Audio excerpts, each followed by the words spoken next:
Hello बच्चों, आज हम लोग पढ़ेंगे ideal and non ideal solution क्या होता है। आपको हम पहले ही बता चुके हैं कि सॉल्यूशन कैसे बनता है। सॉल्यूशंस में दो चीजें होती हैं, एक सॉल्यूट होता है, एक सॉल्वेंट होता है। इन दोनों से मिलकर सॉल्यूशन बनता है। लेकिन लिक्विड सॉल्यूशन का मतलब कि हमारा सॉल्यूट भी लिक्विड है और सॉल्वेंट भी लिक्विड है। तब क्या होता है,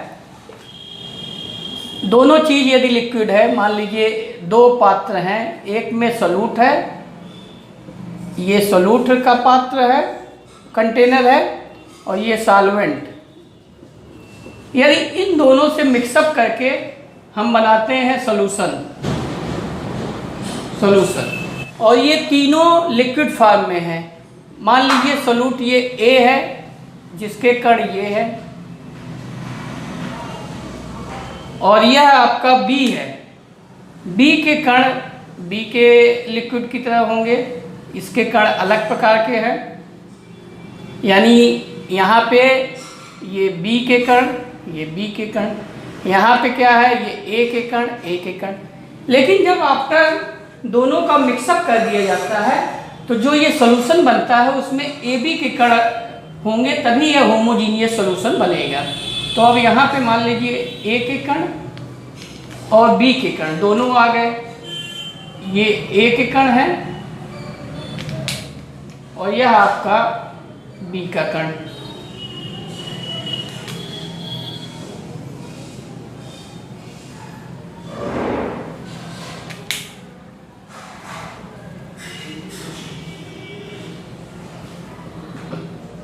ये आपका है बी के कण और ये ए के कण। तो ए कणों के बीच कोई न कोई इंटरेक्शन होगा। इस इंटरेक्शन की वजह से ये लिक्विड अवस्था में है। उसी प्रकार से बी कणों के मध्य इंटरेक्शन होगा और दोनों को मिक्सअप करेंगे तो ए बी इंटरेक्शन होगा। लेकिन यदि आप थोड़ा सा ध्यान दीजिए कि आदर्श विलयन, पहले तो ये समझिए आदर्श विलयन वास्तव में कोई भी विलयन होता नहीं है, यह एक संकल्पना है। लेकिन जो विलयन आदर्श विलयन के करीब व्यवहार प्रदर्शित करते हैं उन्हीं को हम कहते हैं आदर्श विलयन। डिफिनीशन बेटा बहुत आसान है आदर्श विलयन की, लेकिन इसके कॉन्सेप्ट को समझना बहुत जरूरी है, क्योंकि इसका यूज आप आगे करेंगे डिस्टिलेशन विधि में कि कैसे हम दो लिक्विड को आपस में अलग करते हैं। तो होता क्या है, सॉल्यूट के मध्य अगर आप ध्यान दीजिए तो ए और ए प्रकार के कण हैं, यानी जुड़े हुए हैं। न तो कोई आयनिक बंध है, न तो कोवैलेंट बंध है, केवल एक इंटरेक्शन है। वह इंटरेक्शन 3-4 प्रकार का हो सकता है। हाइड्रोजन बंध हो सकता है ए के मध्य, या द्विध्रुव बंध हो सकता है। तो एक इंटरेक्शन है, ए के मध्य है। उसी प्रकार से बी पार्टिकल के मध्य एक बंध है जो कि वीक फोर्स है। और जब आफ्टर दोनों का मिक्सअप करने के बाद सॉल्यूशन बनता है तो ए बी के मध्य एक नया फोर्स डेवलप होता है, जो कि या तो इन दोनों फोर्स के बराबर हो सकता है या तो कम या ज़्यादा हो सकता है। आइडियल कंडीशन एक तो ये होता है कि हम कह देते हैं कि वह विलयन जो राउल्ट के नियम का दिए गए ताप और दी गई सांद्रता पे हर स्थिति में पालन करती है, उसको हम आइडियल विलयन कहते हैं। लेकिन इसके अलावा इसको हम थर्मोडायनेमिकली देखते हैं कि थर्मोडायनेमिकली का मतलब ये हुआ कि 3-4 पॉइंट हैं जो थर्मोडायनेमिक पॉइंट ऑफ व्यू से इम्पॉर्टेंट होते हैं। जैसे जब आप एक लिक्विड और दो लिक्विड आपस में मिलाते हैं तो अभी तक आपने क्या देखा है, आदर्श परिस्थिति में 10 ml 20 ml मिलाने पे 30 ml बनेगा। लेकिन अगर आदर्श स्थिति नहीं है तो 10-20 मिलाने पे हो सकता है 28 ml बने या 32 ml बने। ऐसा क्यों होता है, इसी बात को आपको समझना है। ए के मध्य कोई न कोई फोर्स है। इस फोर्स को हम कह रहे हैं कि अंतर आणविक बल है। इस फोर्स और इसके मध्य भी वही फोर्स है। इन दोनों फोर्स को आप जब तोड़ेंगे तब जाके ए बी टाइप का पार्टिकल बनेगा। तो ए के मध्य मान लीजिए आपको तोड़ने के लिए एनर्जी लगी H1, या यहाँ क्या होगी, एनर्जी देनी होगी।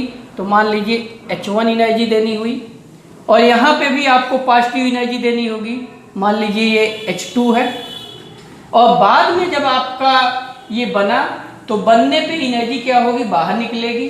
ये एक्सोथर्मिक प्रोसेस है, और बॉन्ड का टूटना क्या है, एंडोथर्मिक। तो ये दोनों तो पॉजिटिव नेचर के होंगे, और यह आपका AB का बनना निगेटिव नेचर का होगा, यानी इसमें ऊर्जा निकलेगी। यदि जो अवशोषित ऊष्मा है उसका मान उत्सर्जित ऊष्मा के बराबर हो, तब तो आपका जो विलयन होगा उसमें न तो ऊर्जा अवशोषित होगी न तो उत्सर्जित होगी। अर्थात जो बाद में मान लीजिए HF है, अगर HF का मान H1 प्लस H2 के बराबर आता है, तब तो न ऊर्जा अवशोषित होगी न उत्सर्जित होगी। नहीं तो डेल्टा H माने HF minus H1 plus H2, इसका मान 0 भी हो सकता है, इसका मान पॉजिटिव भी हो सकता है, इसका मान निगेटिव भी हो सकता है। दूसरा है आयतन। आयतन देखिए, पहले आयतन यदि मान लीजिए V1 ले लीजिए, V1 ml हम इसको लिए और V2 ml हम इसको लिए, तो फाइनली हमारा बना VF ml, AB का VF ml। तो यह VF ml या तो इन दोनों के योग के बराबर होगा, यानी VF का मान या तो V1 प्लस V2 होगा, या कम हो सकता है V1 प्लस V2 हो सकता है, या इससे ज़्यादा हो सकता है। तो जब ये बराबर होगा, तो जब आप डेल्टा V का मान लिखेंगे तो डेल्टा V का मतलब होता है VF minus V1 plus V2। तो इसका मान हो जाएगा यानी VF minus V1 plus V2। तो अगर ये दोनों बराबर हैं VF और V1 प्लस V2, तो ये 0 आएगा। यदि VF का मान इन दोनों के मान से कम है, VF का मान कम है V1 प्लस V2 से, तो ये क्या आएगा, डेल्टा V का मान निगेटिव आ जाएगा। या अगर V1 प्लस V2 आपका कम है, VF ज़्यादा है, तो ये मान पॉजिटिव आएगा। तो 3 केस हो सकते हैं। तो इस प्रकार से आप देख रहे हैं कि जब भी दो सॉल्वेंट को मिला के हम सॉल्यूशन बनाते हैं, तो डेल्टा H या तो पॉजिटिव होता है, या तो निगेटिव होता है, या तो 0। उसी प्रकार से डेल्टा V का मान 0, निगेटिव और पॉजिटिव हो सकता है। तो इसी आधार पे आपको आइडियल और नॉन आइडियल का बंटवारा किया गया। ये थर्मोडायनेमिकली कंट्रोल है। यहाँ पे जो डेल्टा H है बेटा, ये मिक्सिंग का हीट ऑफ एंथैल्पी है, मिक्सिंग के हीट ऑफ एंथैल्पी। उसी प्रकार से जो डेल्टा V है, मिक्सिंग का चेंज इन वॉल्यूम है, माने मिक्सिंग होने के बाद वॉल्यूम में कितना चेंज आता है वह है। चूंकि आप न्यूमेरिकल अभी तक लगाते आए हैं तो ध्यान नहीं देते होंगे, आप हमेशा दोनों लिक्विड को जोड़ देते हैं, लेकिन न्यूमेरिकल में तो ये चल जाता है, लेकिन वास्तव में ऐसा नहीं होता। इसके पीछे कारण क्या है, क्यों ये कभी डेल्टा H का मान 0 आ रहा है, कभी पॉजिटिव कभी निगेटिव, डेल्टा V का मान 0 भी आ रहा है, निगेटिव पॉजिटिव। तो इसके मध्य जो कारण होता है, इसका कारण जो मुख्य है वह इंटरेक्शन पे निर्भर करता है कि A का इंटरेक्शन हम लिख दे रहे हैं force of attraction. Force of attraction मतलब A के मध्य कार्य करने वाला बल, या A के मध्य जो कार्य कर रहा है, और FOA जो BB के मध्य काम कर रहा है, और बाद में जब विलयन बन गया तो FOA AB के मध्य काम कर। ये तीनों फोर्स ऑफ अट्रैक्शन या तो बराबर हो सकते हैं, यानी ये बराबर। तो जब ये बराबर होते हैं तो डेल्टा H का मान 0 आता है, डेल्टा V का मान 0 आता है। लेकिन अगर ये force of attraction A, force of attraction BB और फोर्स ऑफ अट्रैक्शन AB यदि बराबर नहीं होंगे, तो डेल्टा H का मान 0 नहीं आएगा और डेल्टा V का मान 0 नहीं आएगा। तो इसी सबको एक साथ आपको कंपाइल कर देना है, एक जगह कर देना है, तो आपका आइडियल और नॉन आइडियल का जो बंटवारा है वो अच्छी तरह से आपको समझ में आ जाएगा। तो नॉन आइडियल सॉल्यूशन फिर दो प्रकार से होगा, positive deviation from routes law, routes law से धन विचलन शो करे, या negative deviation from routes law, और पॉजिटिव डेविएशन फ्रॉम राउट्स। तो पहले हम आपको आइडियल और नॉन आइडियल बताएंगे, उसमें क्या अंतर है, फिर मैं बताऊंगा कि पॉजिटिव डेविएशन और नेगेटिव डेविएशन में क्या अंतर है, यानी नॉन आइडियल के अंदर क्या अंतर है, इन चीजों को बताऊंगा। तो आइडियल नॉन आइडियल का अंतर देखिए, पहला जो अंतर है, एक तरफ लिख लीजिए आइडियल सॉल्यूशन, एक तरफ लिख लीजिए नॉन आइडियल। पहला आइडियल सॉल्यूशन जो होता है, दिए गए ताप और सांद्रता की विभिन्न दशाओं में राउल्ट के नियम का पालन करता है। यानी पहला पॉइंट जो हुआ, obey Raoult's law, obey Raoult's law at all concentration and all temperature, यानी दी गई सांद्रता और ताप की दशाओं में जो विलयन राउल्ट के नियम का पालन करती है, उस विलयन को हम आदर्श विलयन कहते हैं। तो ये जब ओबे कर रहा है तो ये इसमें क्या होगा कि जो राउल्ट के नियम का पालन न करे। जब ये बेटा राउल्ट के नियम का पालन करेगी तो विचलन जो होगा राउल्ट के नियम से शून्य होगा, और यहाँ पे विचलन जो होगा पॉजिटिव या निगेटिव होगा। ये not obey Raoult's law. Heat of mixing, यहाँ पे क्या होगा, 0 होगा। यहाँ पे डेल्टा एच का मान नॉट इक्वल टू 0। अभी हम केवल आइडियल नॉन आइडियल का बता रहे हैं, फिर जब पॉजिटिव निगेटिव बताएंगे तब ये बताएंगे डेल्टा एच का मान वास्तव में क्या नॉट 0 का मतलब नॉट 0 नहीं होता, या तो डेल्टा एच का मान 0 से ज़्यादा होगा या 0 से कम। तीसरा पॉइंट जो है डेल्टा वी मिक्सिंग, यहाँ पे यदि हम 10 और 20 ml मिलाए तो 30 ml बनेगा, लेकिन यहाँ पे यदि हम नॉन आइडियल सोल्यूशन है तो डेल्टा वी का मान नॉट इक्वल टू 0।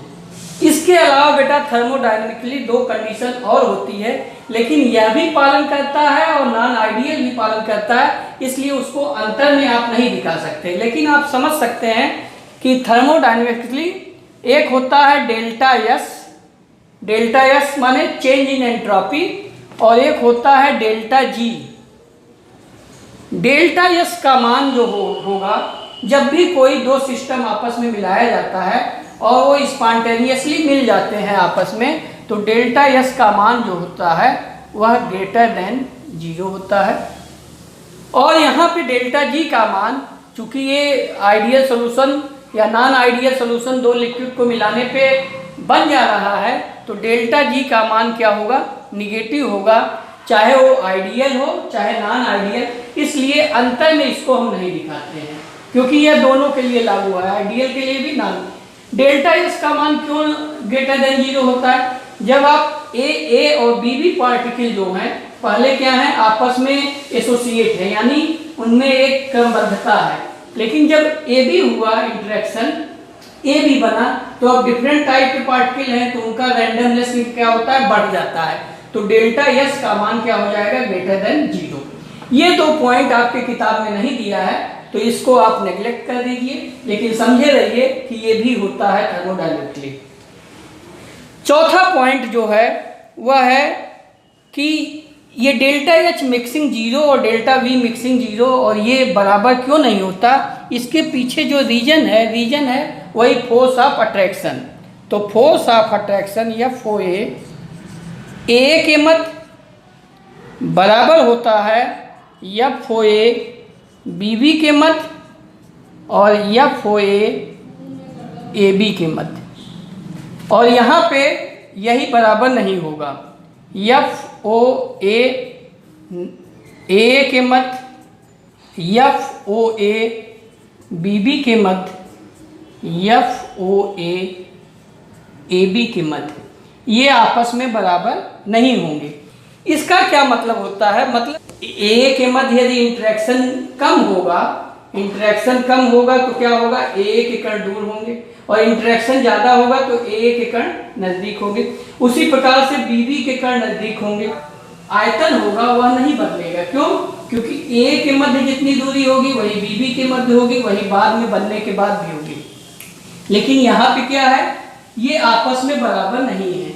यानी जो विलयन बन रहा है, ए बी जो कण बन रहे हैं, वह ए बी कण या तो ए कणों से कम दूरी पे आ जा रहे हैं, बीबी कणों से कम दूरी पे आ जा रहे हैं, या तो बढ़ जा रहा है। तो यानी आयतन या तो बढ़ेगा या तो आयतन घटेगा आइडियल कंडीशन से। यानी 0 से या तो पॉजिटिव दिशा में जाएगा या तो 0 से निगेटिव दिशा में। तो ये हुआ आइडियल और नॉन आइडियल का। इसके बाद आपको पांचवा पॉइंट जो है एग्जाम्पल जानना है कि इसके क्या एग्जाम्पल्स हैं, इसके क्या एग्जाम्पल्स हैं।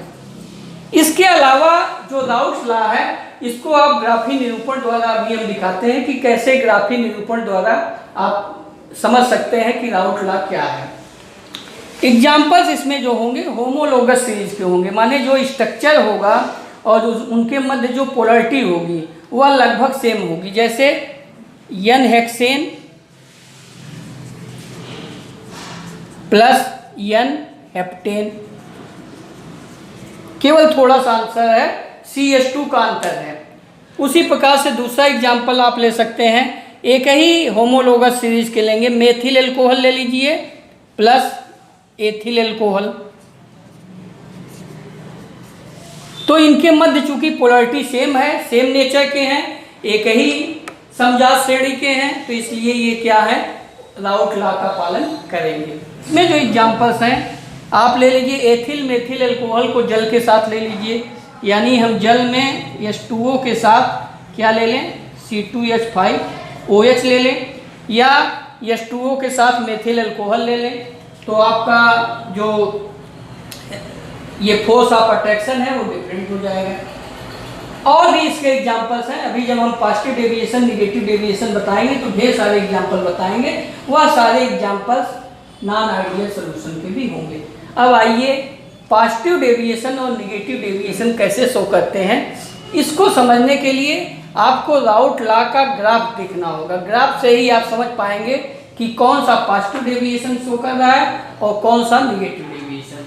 तो हम इस पहले पॉइंट को और डिटेल कर रहे हैं। राउट लॉ ये है कि अगर दो कंपोनेंट है PA और PB, तो PS सॉल्यूशन का जो वेपर प्रेशर होता है PS बराबर होता है PA प्लस PB, और PA का मान जो आप निकालते हैं वो PA0 x से प्लस PB0 XB।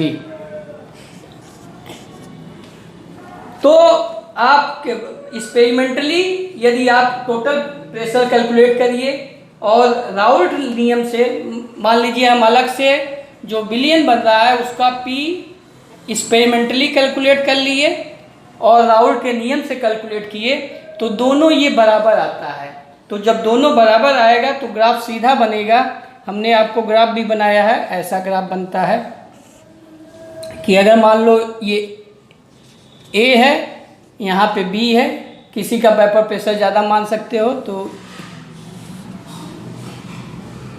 यहाँ पे XA का मान 0, यहाँ पे XA का मान 1, और ये ग्राफ आपका होता है, यहाँ पे XB का मान 0 है और XB का मान 1 है, और PS का जो आपको बनेगा वह इन दोनों को मिला देने पे बन जाएगा। ये हो जाता है PS, PA प्लस PB।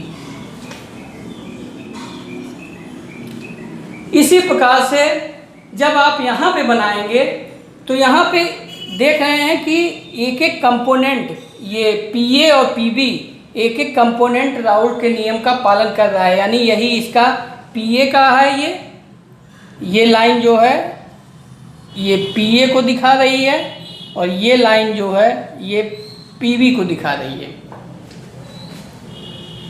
लेकिन जब आप इसमें ग्राफ बनाएंगे तो यह ग्राफ दो प्रकार से होगा, या तो इस PA के नीचे हो जाएगा, PA के नीचे बन जाएगा, और PB के नीचे बनेगा। तो PS का मान जो होगा PA PB के नीचे बन सकता है, या PA के ऊपर बना दीजिए, PB के ऊपर बना दीजिए, तो PS जो है PA प्लस PB के ऊपर बन जाएगा। यानी दो केस होंगे। इन दो केसों का हम अध्ययन अलग से करेंगे कि पॉजिटिव डेविएशन कब होता है और निगेटिव डेविएशन कब होगा। यानी ये जो आपका बनेगा ऐसे बनेगा, ये PA होगा और PB जो हो जाएगा ये आपका हो जाएगा PB, और यहाँ पे ये आपका ये PS जो है लेस देन हो गया PA प्लस PB। यानी कैलकुलेटेड जो वैल्यू है राउल्ट के नियम से, उससे ये जो वैल्यू वास्तविक वैल्यू आई वो कम आई, तो इसको हम कहते हैं निगेटिव डेविएशन हुआ। और जब यही वैल्यू ऐसे आ जाती है, मान लो ये है A और ये है B,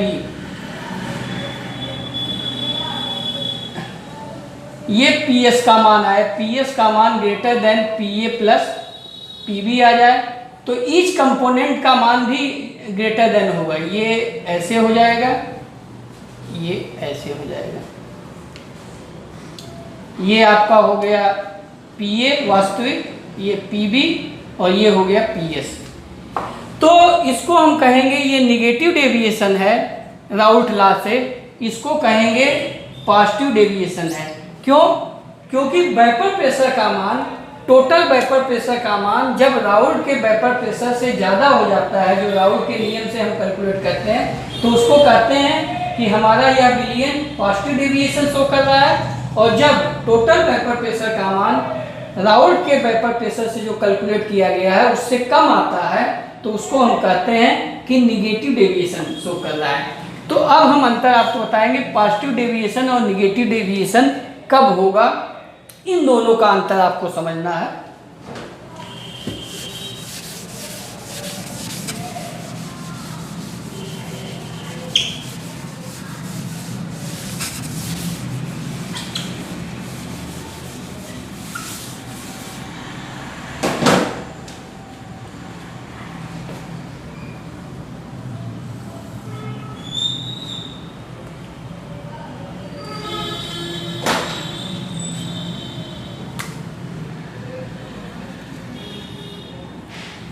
धन विचलन अनादर्श गैस यानी positive deviation non ideal solution, और negative deviation non ideal solution. ये दोनों नॉन आइडियल के ही पार्ट हैं। पॉजिटिव हो यहाँ पे नॉन आइडियल।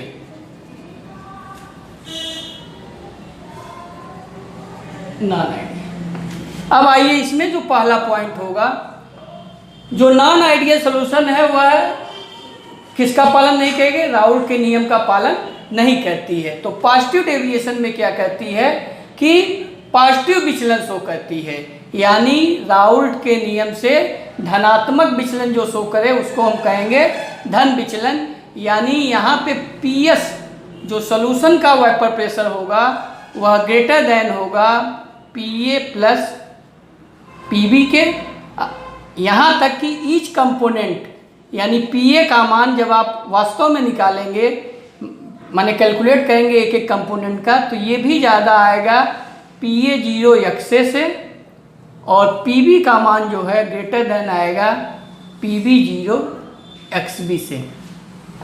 लेकिन निगेटिव डेविएशन में क्या होगा कि ऐसा सॉल्यूशन होगा जिसमें जब आप कैलकुलेट करेंगे टोटल वेपर प्रेशर, तो उसका मान सदैव दोनों के कंपोनेंट के वेपर प्रेशर से कम आएगा। PS जो है PA प्लस PB के से कम आएगा, और PA का मान जो है लेस देन होगा PA 0 XA, और PB का मान जो है लेस देन होगा PB0 XB। तो ये पहली कंडीशन है कि राउल्ट के नियम से ये धनात्मक विचलन शो कर रही है और ये राउल्ट के नियम से निगेटिव विचलन यानी ऋणात्मक विचलन शो कर रही है। दूसरा पॉइंट जो है, इसके लिए डेल्टा H का मान ग्रेटर देन 0 होगा और तीसरा पॉइंट डेल्टा V का मान ग्रेटर देन 0 होगा। यहाँ पे जो है दूसरा पॉइंट डेल्टा H का मान लेस देन 0 होगा। तीसरा पॉइंट डेल्टा V का मान लेस देन 0 होगा। इसके बाद एग्जाम्पल्स, चौथा पॉइंट जो है एग्जाम्पल्स इसका देख लीजिए और इसका एग्जाम्पल्स। नॉन आइडियल सॉल्यूशन हमने पहले ही बताया, नॉन आइडियल सॉल्यूशन वह सॉल्यूशन है जिसके लिए delta H is not equal to 0, delta V not equal to 0 और राउल्ट के नियम का पालन नहीं करते। तो delta H not equal to 0, तो इसका मतलब डेल्टा H का मान पॉजिटिव में ग्रेटर देन हो गया और जब नॉन आइडियल है तो डेल्टा H का मान लेस देन 0 और जब डेल्टा H 0 होता है तब तो आइडियल कंडीशन है। ऐसा होता क्यों है कि डेल्टा H का मान ग्रेटर देन 0, डेल्टा V का मान ग्रेटर, कभी कभी इसमें पूछ लेता है कि क्यों होता है कि डेल्टा V का मान बढ़ जाता है। तो उसके पीछे चौथा पॉइंट एक और लिख लीजिए, ये पांचवा पॉइंट एग्जाम्पल लीजिएगा। चौथा पॉइंट ये है कि जो कण आपस में सोल्यूट और सॉल्वेंट के कण मिलने के बाद जो बनाते हैं सॉल्यूशन, उनके कणों के मध्य इंटरेक्शन, फोर्स ऑफ इंटरेक्शन की मात्रा अलग अलग होती है। यानी फोर्स ऑफ अट्रैक्शन ए कण के मध्य जो है और फोर्स ऑफ अट्रैक्शन बी कण के मध्य है मिलने के पहले। उसके बाद जो फोर्स ऑफ अट्रैक्शन मिलने के बाद ए बी के मध्य होगा। यदि force of attraction delta V का मान ग्रेटर देन 0 आ रहा है, इसका मतलब ये है कि 10 और 20 ml हम मिला रहे हैं तो 30 न मिल के 32 ml बन जा रहा है। तो यानी AA के कण जितनी दूरी पे हैं, BB के कण जितनी दूरी पे हैं, उससे ज़्यादा AB के कण हैं। तो जब AB के कणों के बीच की दूरी बढ़ गई, इसका मतलब ये है कि फोर्स ऑफ अट्रैक्शन सॉल्यूशन बनने पे क्या हो गया, कम हो गया। यानी इसका फोर्स ऑफ अट्रैक्शन ज़्यादा है, इसका फोर्स ऑफ अट्रैक्शन ज़्यादा है, लेकिन यहाँ पे फोर्स ऑफ अट्रैक्शन कम है। तो ये फोर्स ऑफ अट्रैक्शन, इन दोनों का फोर्स ऑफ अट्रैक्शन जो है इनसे क्या होगा, ग्रेटर देन 0 होगा और इन दोनों का आपस में भी बराबर नहीं है। Force of attraction A not equal to force of attraction BB, लेकिन इन दोनों का फोर्स ऑफ अट्रैक्शन जब इससे ज़्यादा होता है तो कण क्या होंगे, जैसे मान लो AA और BB, इन कणों को हमने तोड़ा तो एक कण ये हो गया, एक कण ये हो गया, ये अलग हो गए, ये BB कण। तो यहाँ पे AB के दो कण बने, एक AB और AB। तो पहले इनके मध्य जो दूरी मान लो है या PM ले लो और यहाँ पे मान लो 2 PM है दूरी। अब जो है AB जो बना, इनके मध्य फोर्स ऑफ अट्रैक्शन कम है तो इनके मध्य क्या है दूरी, 3 PM बन गए। तो अब दो कण जो है 3 PM पे हैं, यहाँ पे भी ये 3 PM पे है, यहाँ पे भी है। तो निश्चित है कि इन दोनों की तुलना में इन कणों का जो आयतन होगा वो बढ़ जाएगा, तो रिजल्टेंट आयतन जो डेल्टा V होगा वो पॉजिटिव होगा। इसी प्रकार से डेल्टा H के भी रीजन आप दे सकते हैं कि यहाँ फोर्स ऑफ अट्रैक्शन ज़्यादा है तो इसको तोड़ने के लिए ज़्यादा ऊर्जा लगी है, यानी पॉजिटिव मान ज़्यादा यहाँ है, इसका भी फोर्स ऑफ अट्रैक्शन इसकी तुलना में ज़्यादा है तो यहाँ पे भी पॉजिटिव मान ज़्यादा लगा है। लेकिन जो बनने की प्रक्रिया है, बनने के बाद जो ऊर्जा निकली वो निगेटिव है, जो कम है। तो ये मान कम है, इन दोनों का मान ज़्यादा है, तो डेल्टा H का मान क्या होगा, ज़्यादा होगा।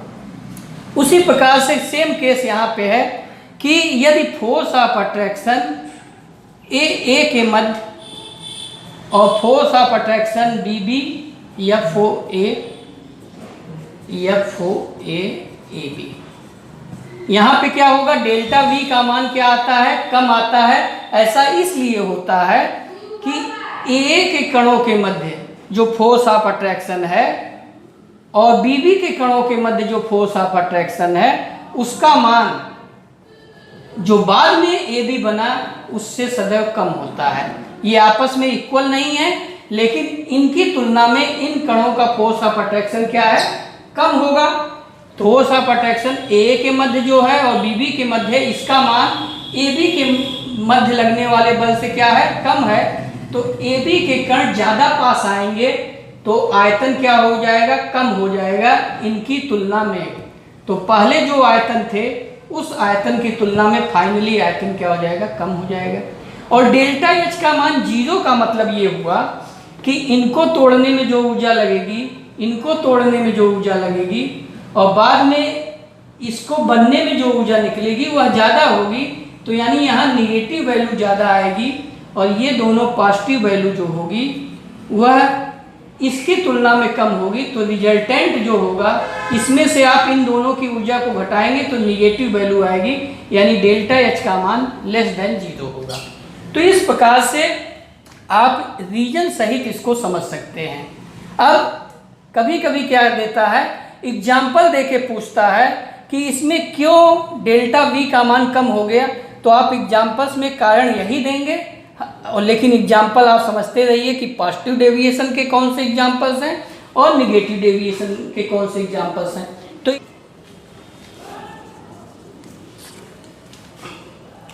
पहला एग्जाम्पल्स है, मेथिल अल्कोहल में आप क्या मिला दो, जल मिला दो, या एथिल अल्कोहल में आप जल मिला दो। यहाँ पे हाइड्रोजन बॉन्डिंग ज़्यादा है, यहाँ पे हाइड्रोजन बॉन्डिंग ज़्यादा है, ये भी एसोसिएट हैं, ये भी एसोसिएट हैं, लेकिन जब इन दोनों को मिक्सअप करके सोल्यूशन बनता है तो उसमें एथिल अल्कोहल इसकी बॉन्डिंग को कमज़ोर कर देता है। तो यानी जो बाद में ए बी इंटरेक्शन हुआ वह पहले जो उपस्थित कण हैं उनकी तुलना में क्या हो जाता है, कम हो जाता है। तो ये पॉजिटिव डेविएशन शो करेंगे।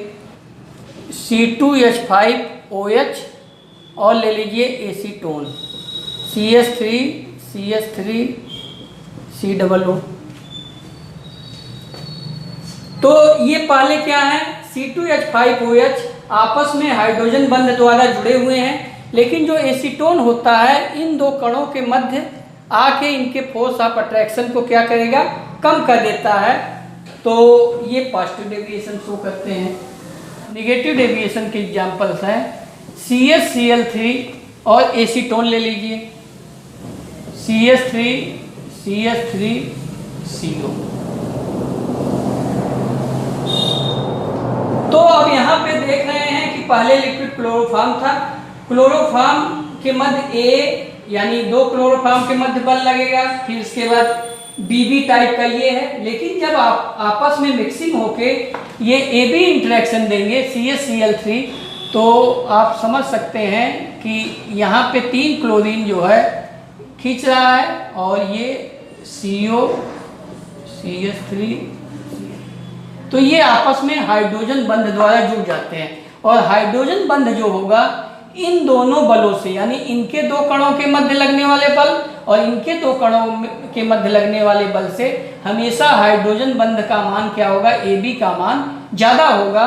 तो ज़्यादा होगा तो ये वेपराइज कम होंगे, यानी सॉल्यूशन अवस्था में इनका वेपराइजेशन का मान क्या हो जाएगा, घट जाएगा। तो इसलिए ये निगेटिव डेविएशन शो करेंगे। इसी प्रकार से स्ट्रांग एसिड और आप जल ले लीजिए, कोई भी स्ट्रांग एसिड ले लें, HCl + H2O, बहुत इंपॉर्टेंट ये एग्जांपल्स है। या HNO3 ले लीजिए प्लस H2O ले लीजिए, या H2SO4 + H2O, या HI + H2O। तो ढेर सारे एग्जांपल्स हैं निगेटिव डेविएशन के भी और पॉजिटिव डेविएशन के भी। पॉजिटिव डेविएशन में आप देख रहे हैं कि पहले से आपस में मजबूत बंध है, ए और बीबी के कणों के मध्य मजबूत बंध है, बाद में उनके बंध जो होते हैं कमज़ोर हो जाते हैं सॉल्यूशन बनने के बाद। और यहाँ पे आप देख रहे हैं कि पहले मजबूत बंध नहीं है, ए और बीबी के मध्य जो है मजबूत बंध नहीं है, यानी मजबूत इंटरेक्शन नहीं है। लेकिन उसके बाद जब सॉल्यूशन बनता है AB तो मजबूत बंध बनता है।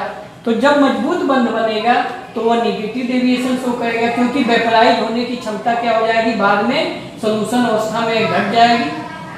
और यहाँ पे जो बंध जो है कमजोर है, इसलिए इनका वेपराइजेशन का मान क्या होता है, बढ़ जाता है। इसके अलावा बेटा एक और इसमें चीज है कि वाष्प अवस्था में जो कंपोनेंट का कंपोजिशन होता है उसको हम कैसे निकालते हैं। तो आइडियल सॉल्यूशन के लिए उसको भी देख लीजिए आप, छोटा सा टॉपिक है।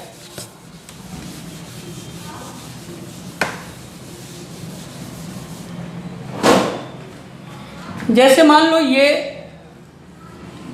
इसमें A और B है, A और B दो प्रकार के कण हैं। ये A है, B है। तो A और B है तो x से इसका फ्रैक्शन है और इसका x भी फ्रैक्शन है। जब इसको वाष्प अवस्था में आया तो जरूरी नहीं है कि इसके फ्रैक्शन यही हों जो x A और x B है। तो हम मान लेते हैं कि फ्रैक्शन है YA और YB। तो आप राउल्ट के नियम से जानते हैं कि जो PA का मान होता है वो होता है PA0 XA, और PB का जो मान होता है वो होता है PB0 XB। और टोटल वेपर प्रेशर हमने बताया था P टोटल या P सॉल्यूशन जो होगा PA प्लस PB, यानी PA0 XA plus PB0 XB। वाष्प अवस्था में आने पे यदि इसके YA YB कंपोनेंट माने कंपोजिशन पाए जाते हैं A और B के, तो डाल्टन के नियम से आप जानते हैं कि जो P टोटल होगा, P टोटल यानी यही PS या PS बराबर जो होगा वह यहाँ पे यदि आप देखें तो YA इंटू PA, जो वेपर फेज में PA बनेगा उसके बराबर हो जाएगा। उसी प्रकार से PS बराबर हो जाएगा YB इंटू PB, यानी YA का मान जो हो जाएगा P टोटल, यानी P टोटल कहिए या PS कहिए, बात एक ही है, बटे PA। P टोटल का मान क्या है, PA प्लस PB या PA0 XA plus PB0 XB बटे PA का मान क्या है, PA0 XA। उसी प्रकार से YB का मान जो आपका आएगा वह हो जाएगा PS बटे PB, यानी PA0 XA plus PB0 XB बटे PB0 XB। तो इस प्रकार से जो वेपर फेज में कंपोजिशन पाया जाता है, मोल फ्रैक्शन माने A और B के पाए जाते हैं, वह डिफरेंट होंगे XA और XB की तुलना में। तो बेटा इसका यूज करके हम डिस्टिलेशन विधि में आप देखेंगे कि वेपर फेज में जब ये XA XB का मान और YA YB का मान अलग अलग होगा तभी हम फ्रैक्शनल डिस्टिलेशन कर पाते हैं।